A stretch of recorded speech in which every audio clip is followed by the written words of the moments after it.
The word Tay and Tay mean the same in Gaelic, a dwelling house, and everywhere along the length of Loch Tay are scattered relics of the past, ruins of houses which had thatched roofs over earth floors, usually placed along rocky knolls, useless for cultivation, so that the folk could use every bit of the better land for growing hay or corn or as grazings for sheep and cattle. Groups of houses were known as townships, the folk sharing communal tasks and the common grazings. Passage of time across 3 centuries has blotted from memory the people who lived here. But one extraordinary person hasn't been forgotten. She lived a mile across Loch Tay, on the shore under the peak of Ben Lawers. She's remembered for her extraordinary gifts of the second sight.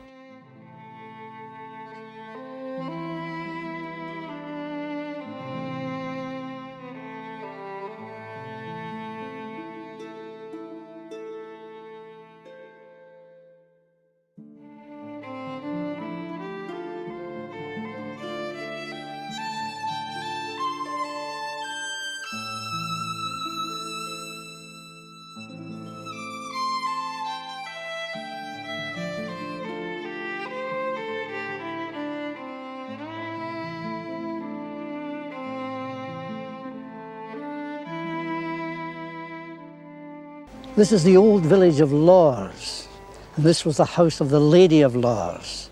She was an Appin Stewart from the west coast of Scotland, and she came here about 1650. She married a John Campbell of Milton Farm, this farm. She was an extraordinary person, and local folk soon looked to her because of her wisdom and shrewdness. She had the gift of the second sight. And it was proved in one of the earliest things she said. They were building a kirk next to this house. The men were bringing in the stones to put in the ridge of the roof. And she said they would never be laid, and they laughed at her. But during the night, the terrific storm blew up. The stones were swept into the loch, and the stones never went on the roof.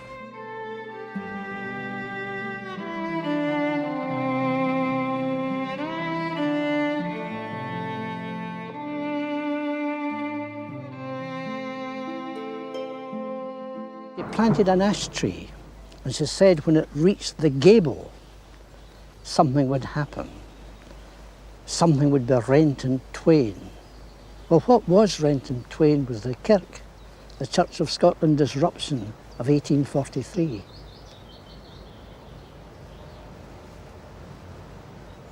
The Lady of Lawers was buried below the ash tree, but before she died, she said that evil would befall anybody who cut it down. And the tenant of this farm did cut it down in 1895. And he was gored by his own Highland bull and died. The man who assisted him lost his reason and had to be locked away in a mental institution. And the young horse that pulled away the timbers died unaccountably. So this is the extraordinary thing about this woman. She looked so far ahead. Somehow these visions kept coming true, and that's why she's remembered to this day.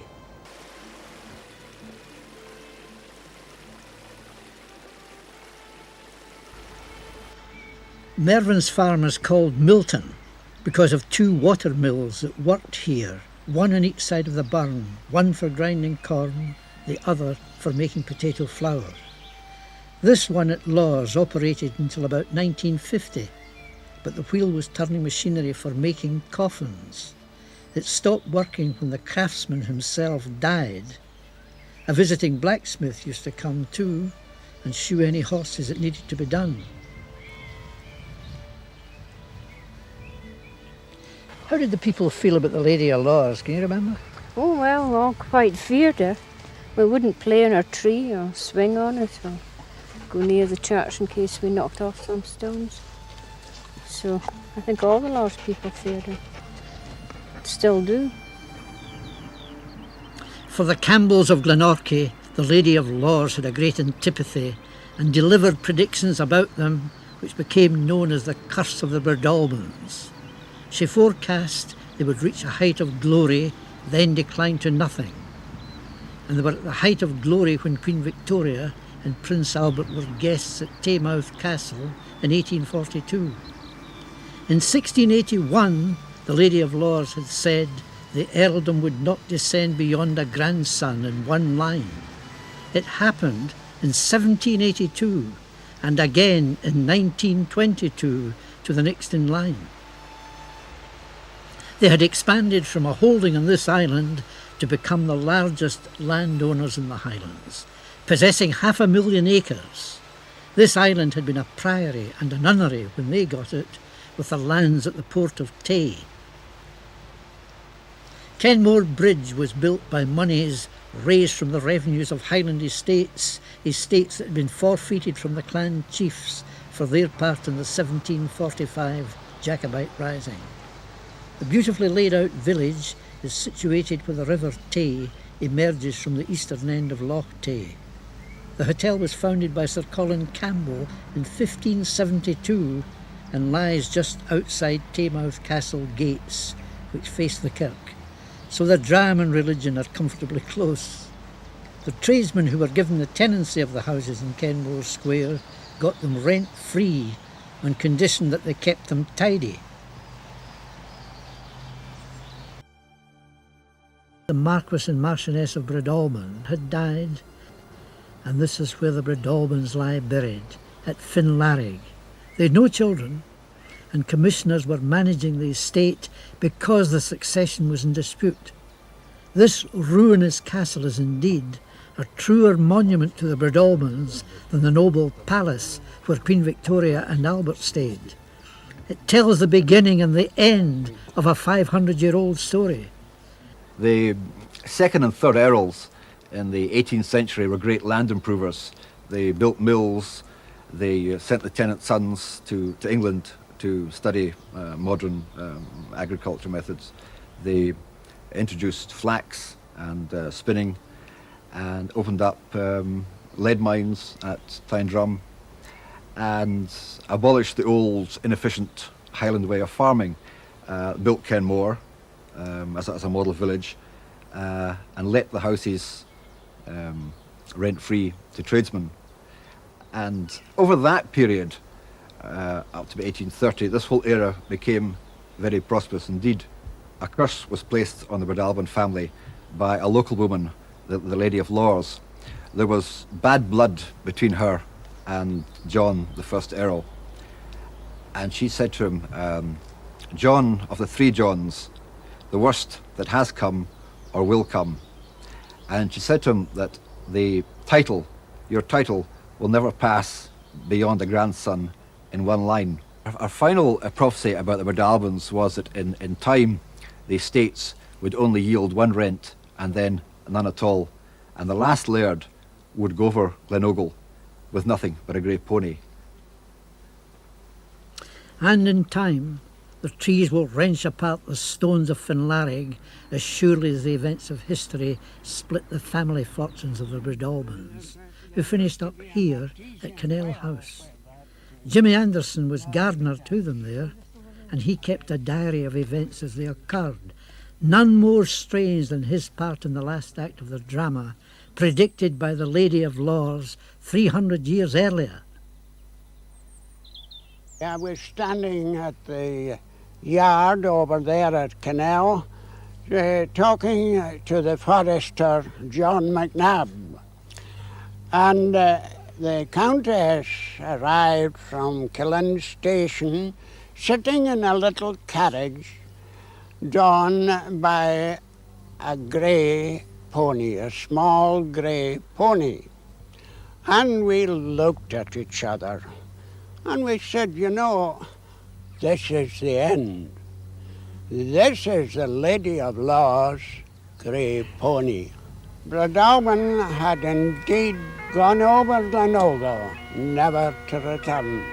So the McNabs were able to buy back Cannell and their burial ground above the Dochart at Killin, and look with pride again at their clan crest, the head of Niche, which a party of McNabs severed and bore back to Loch Tay. Look closely at the dead pine tree, and you'll see that it really is two trees. A branch of one has become grafted onto another. We're into the supernatural in this story.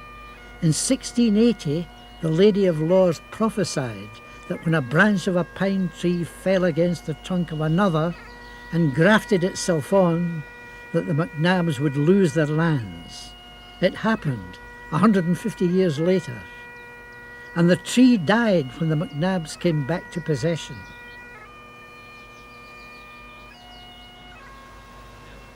Normal people can't see into the future, but in Breadalbane the past is always present, from the relics of St Killin to abandoned castles like Finlarrig.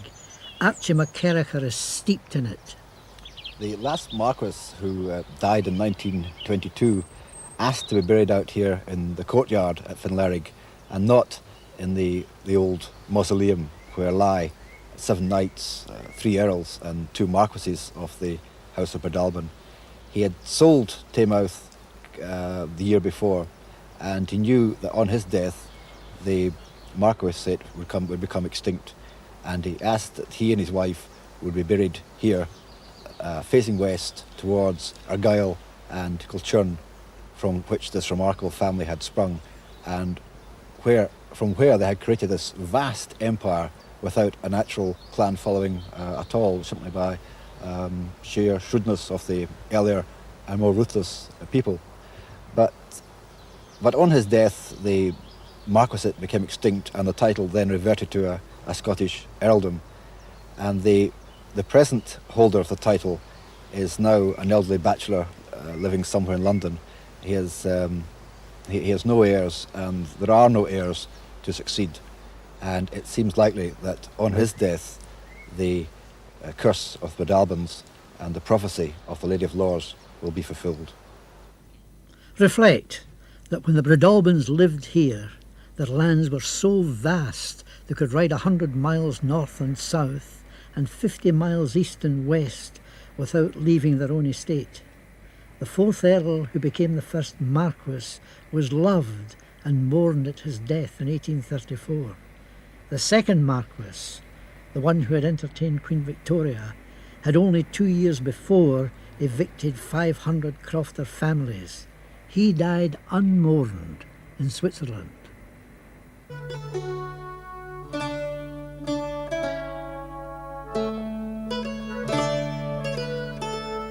From Kenmore to Benmore, the land is all the Marquesses.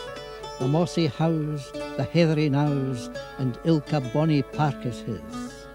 The bearded goats, the toosy stoats, and all the braxy carcasses. Ilka crofter's rent, ilka tinker's tent, and ilka collie's bark is his. The muircocks craw, the pipers blaw, the gillies' hard day's work is his. From Benmore to Kenmore, the world is all the Marquesses.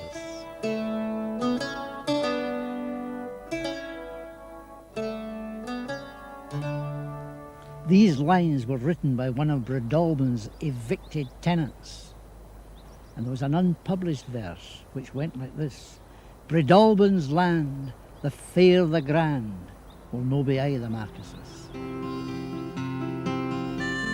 The sayings of the Lady of Lors were recorded in Gaelic, but handed down by word of mouth from one generation to another. Here's a wee poem that's remembered. Spend as you get, and get as you spend. Save and for whom? Remember death.